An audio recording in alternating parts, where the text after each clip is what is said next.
Дорогие друзья, теперь представьте себе, как солнце светит над бескрайними просторами столицы, а в воздухе витает запах свежескошенной травы и веселья.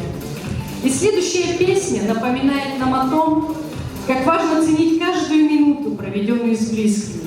Так что давайте отложим все свои заботы и вместе вспомним те приятные моменты, которые связаны с нашей малой Родиной.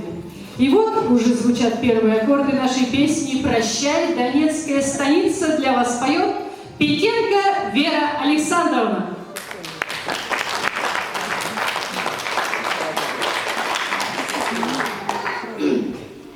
Прощай, Донецкая станица, прощай, родная сторона, прощай, Донецкая станица, прощай, родная.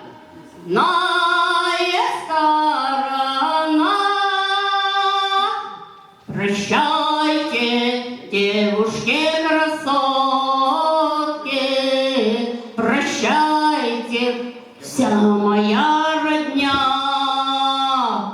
Прощайте, девушки-красотки, прощайте, вся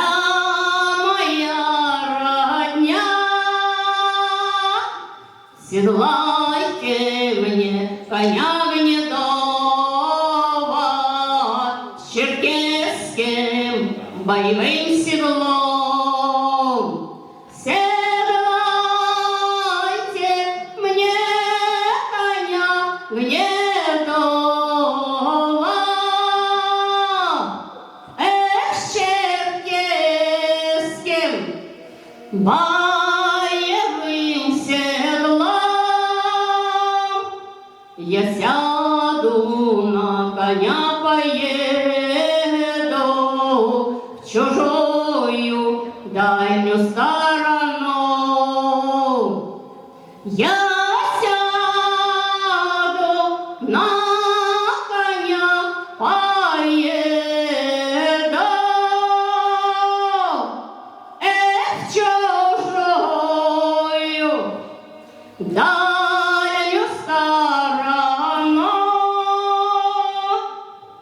Прощай, Донецкая станица, прощай, родная сторона, прощай, Донецкая станица,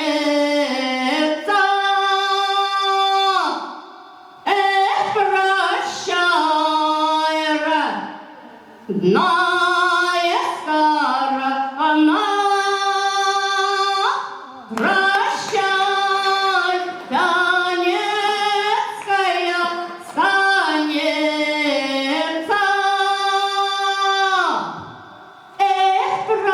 прощай, родная.